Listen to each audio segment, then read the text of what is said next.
سوال یہ پوچھا گیا کہ جو شخص قربانی کرنے کا ارادہ رکھتا ہو تو کیا وہ اپنے بال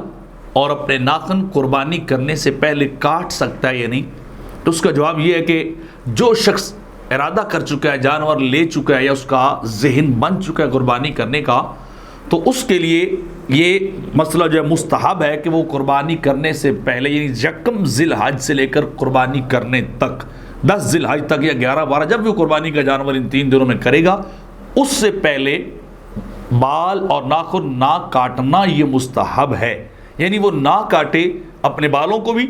اپنے ناخن وغیرہ بھی اس طرح رہنے، جب وہ قربانی کر لے تو پھر اس کے بعد جا کے اپنے بالوں کو درست کر لے، اپنے ناخن وغیرہ جو وہ کاٹ لے۔ حدیث مبارکہ کے اندر آتا ہے کہ آقا علیہ الصلوۃ والسلام نے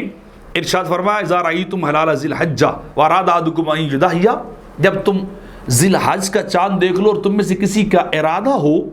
کہ وہ کیا قربانی کرنا چاہتا ہے تو فلیمسک عن شعرہ واظفارہ، وہ پھر اپنے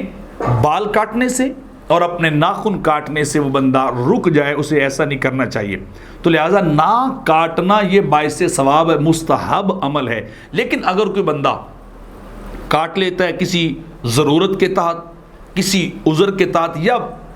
عذر اور ضرورت کے بغیر بھی ویسے ہی روٹین کے اندر وہ کاٹ لیتا ہے، تو وہ بال اور ناخن کاٹنے سے، یعنی ان پہلے 10 دنوں میں یکم ذی الحج سے 10 ذی الحج تک اگر وہ بغیر ضرورت اور عذر کے ایک روٹین میں کاٹ لیتا ہے تو تب بھی وہ شخص گناہ گار نہیں ہوگا۔ یہ ایک مستحب عمل ہے، آپ کریں گے تو آپ کو ثواب ملے گا اس حدیث مبارکہ کے تحت، اور اگر نہیں جو ہے وہ کریں گے تو گناہ گار جو ہے وہ نہیں ہوگے۔ لیکن علماء نے لکھا ہے کہ جتنا ممکن ہو سکے آقا علیہ السلام کے اس فرمان کے